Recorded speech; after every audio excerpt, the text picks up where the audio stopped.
So many people have requested me to review this soundbar, and finally I have it.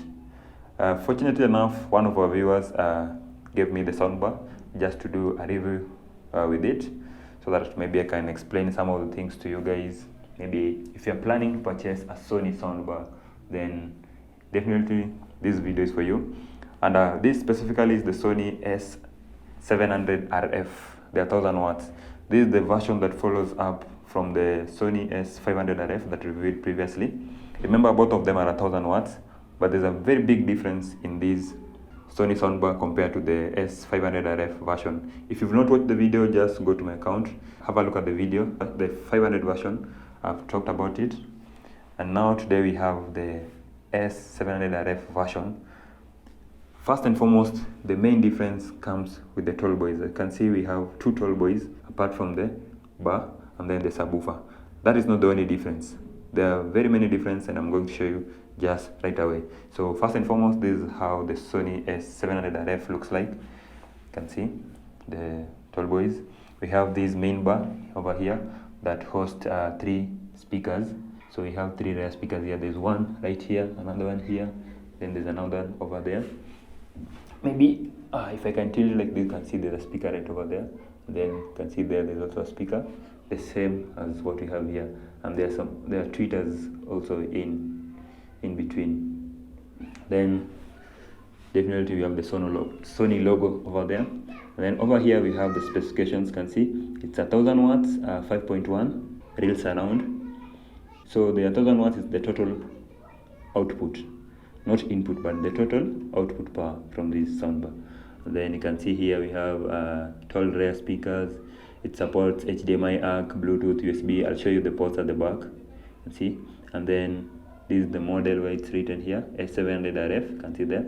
So you can connect through Bluetooth. Then there's Bravia Sync over there. You can see this is Bravia Sync. Then so many stuff you can do. As for the tall boys, this is one of the tall boys. Remember, this tall boy is around 1.2 meters long. So 2 of them, 1.2 meters long for the tall boy. But you only have speakers right at the top, the upper part. So this is the speaker over here. We have a speaker, then we have a tweeter over there. You can see the tweeter. So that's the same as what we have at the other side. So for the tall boy, maybe if I turn it at the back, you can see there's this metallic wire mesh to cover the speakers. This helps prevent maybe house insects like cockroaches from entering the speakers and damaging them. That's why we have this wire mesh over here, and it's put in a way that it looks nice.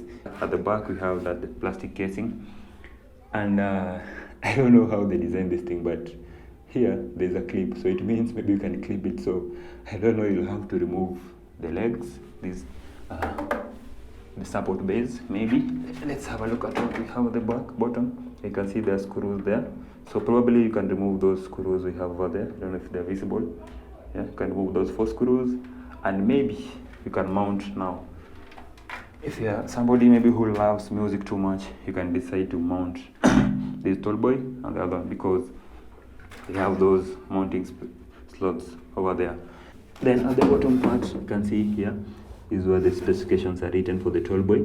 So this is the surround right, the other one is surround left. Yeah, you can see the model is also written here, Sony S700RF. Everything about the speaker, including the speaker resistance. You can see the impedance is around 5.59 impedance. This is a very unique impedance, not common. So it means the tall boy is well equipped. We have a mid-range speaker, and then we have a tweeter, so that gives the real surround that we want, same as what we have on this other side. And then for the sound, for the bar now, this is the main unit, the bar. It's around 900 centimeters, almost a meter, not so bad. Then what we have at the back of it, this is the IR sensor.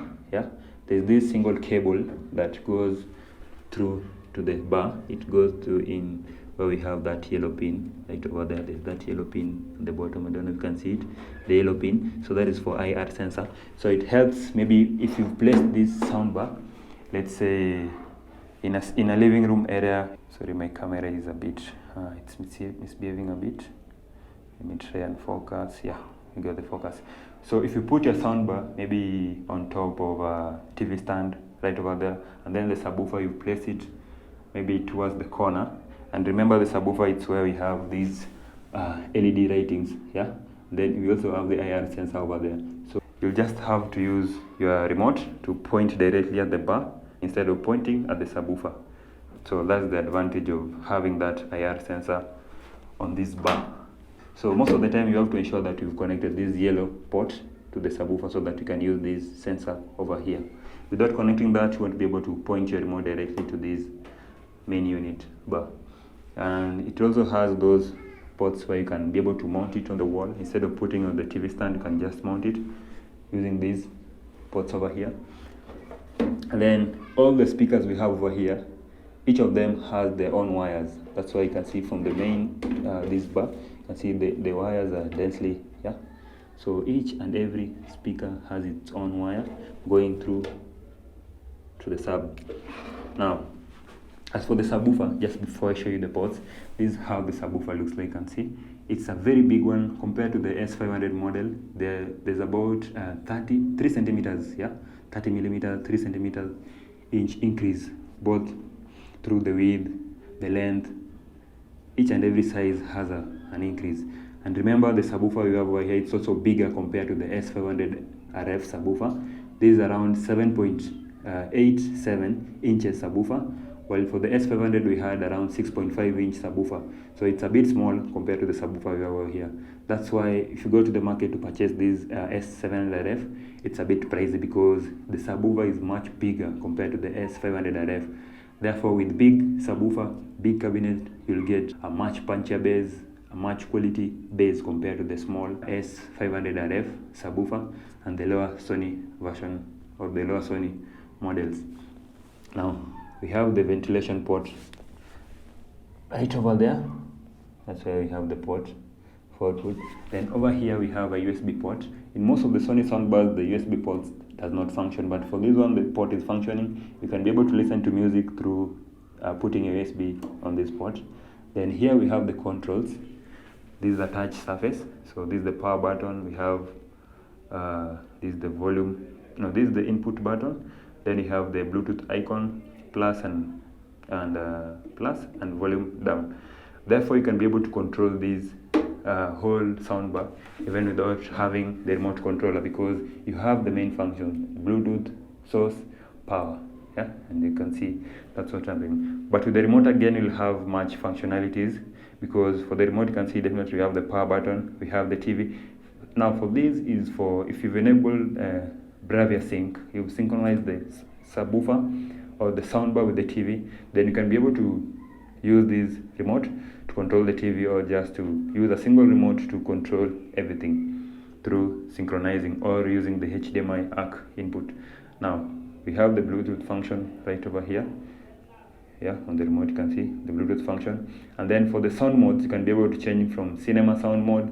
There's auto sound. You can be able to put it to music mode, voice mode. Voice mode is important maybe if you're listening to documentaries and you want to get the voices clearly from the documentary. Now we'll be using voice mode.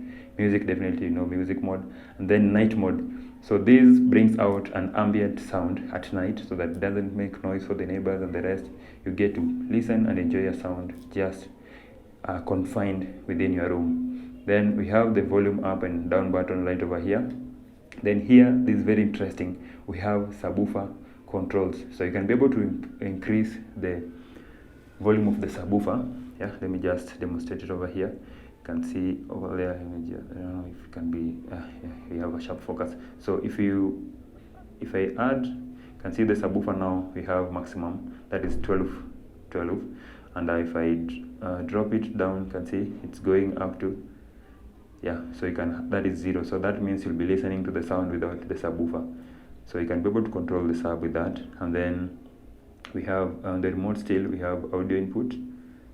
Yeah, let me try, and I'm having issues with the focus.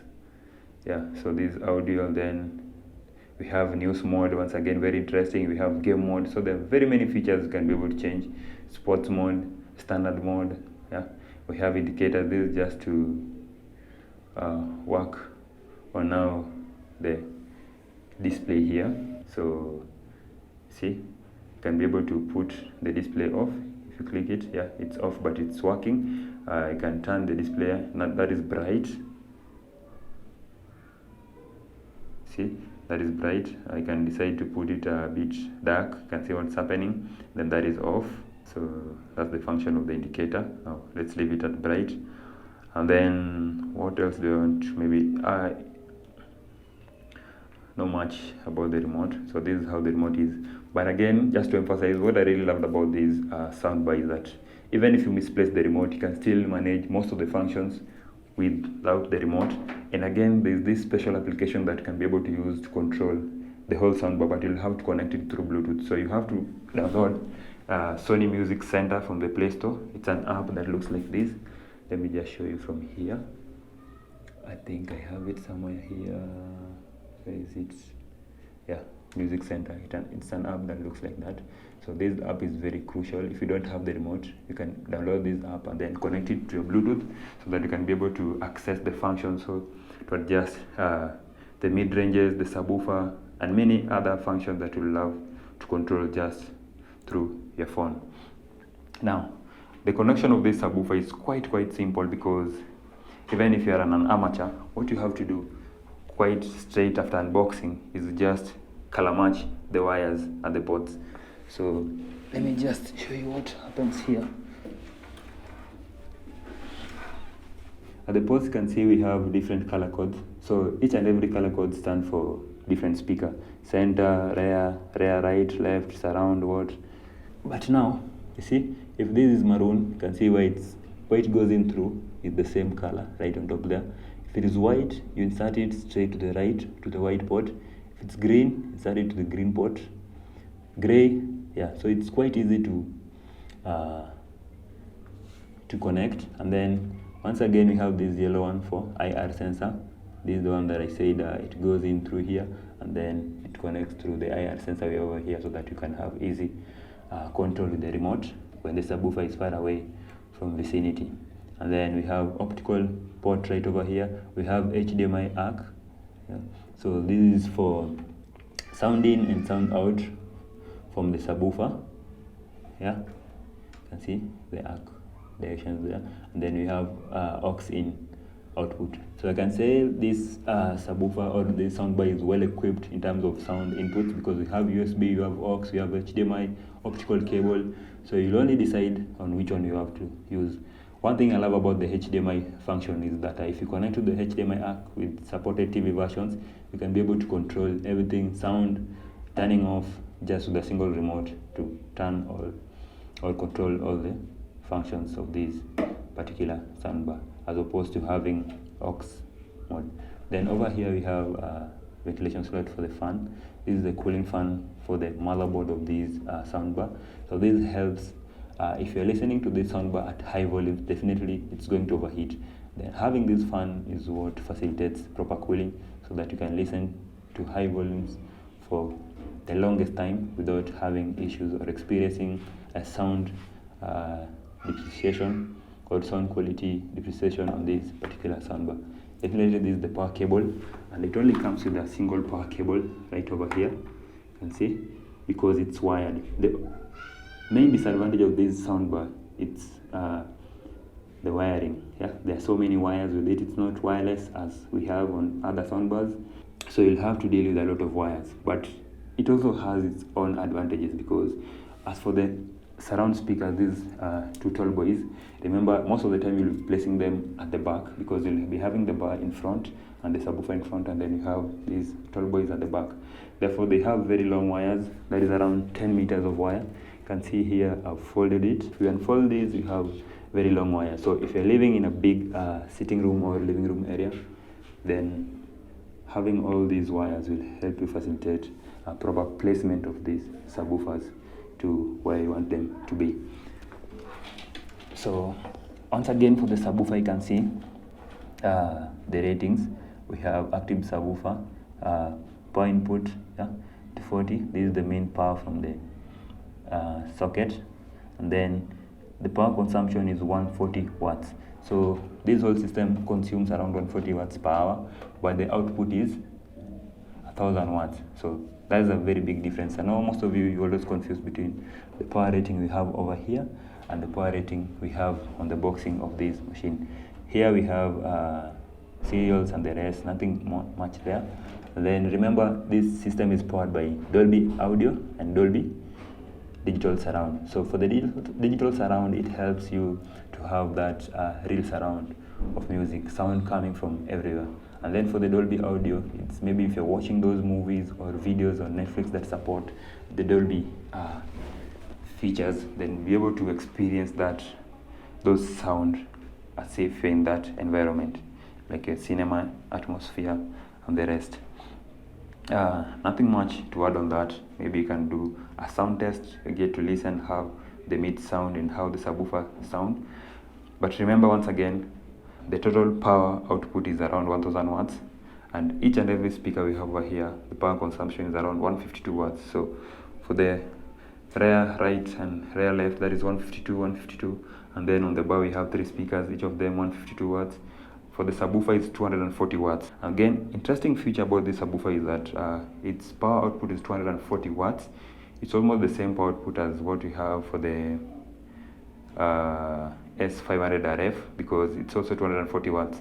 But remember, we have very big driver difference here. That is 6.5. Here we have 7.87, that's around 7.9. And then the cabinet is also bigger compared to the S500RF. Now let's do sound test. And just before you do the sound test, I have a disclaimer here, and because this sound system is so loud, and I'm actually testing it in a very small room, and I don't want to disturb the neighbor, so I'm not going to do the sound test with the maximum volume.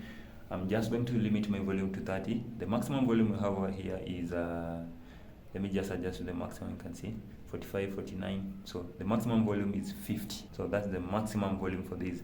And I actually love the sound range. It's not that bad as the previous version, because there's a Sony version model that we reviewed. It had around 100 volume range. So having it at 50 is not that bad, because the range is not that small. It's big enough to get difference in quality with just a single addition or subtraction of volume.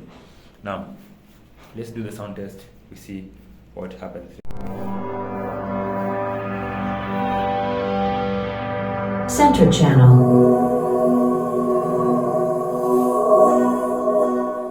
Right channel.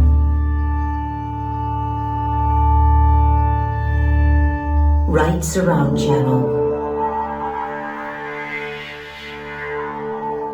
Left surround channel.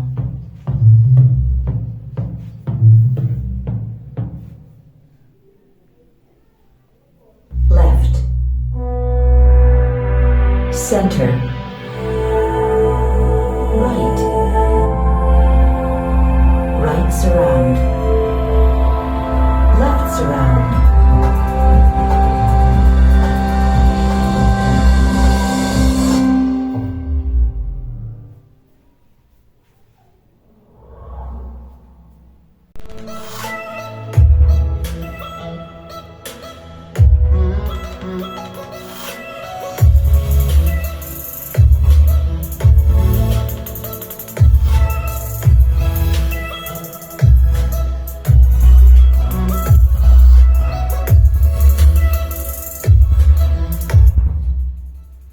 So guys, we've come to the end of this particular review, and let me know what you think about this soundbar in the comment section. You can see how tall the surround speakers are, not the bars, but the tall boys. Yeah, 1.2 meters is a bit tall. Yeah, they're very tall. So that elevation actually helps them. If you're putting them maybe at your back, beyond your sitting level, so the speakers, the height are close to your ears, so you get to listen the sound accurately from the surround speakers. That's one thing I love about the tall boys. Let me know what you think about these particular reviews. I was having issues testing the sound, because this thing, guys, is so loud. The bass is so punchy. Yeah, it's not as punchy as the bass we have in the JBL, but it's that close. But in terms of the mid-range and the surround, if you're watching a movie, the surround is just top-notch. That's where I actually feel, from my point of view, it's far much better than JBL. Maybe JBL 5.1 or JBL 500 speaker, yeah, because of having those surround speakers, but it's actually a good sound system. And finally, let me know in the comment section if you're loving this content. Don't forget to leave a like to this particular video, and don't forget to subscribe to the channel. See you next time on another review as I bring you another soundbar. And be sure guys, it's going to be a JBL 5.1 soundbar. So stick around and let me know what you think about this in the comment section. Peace out.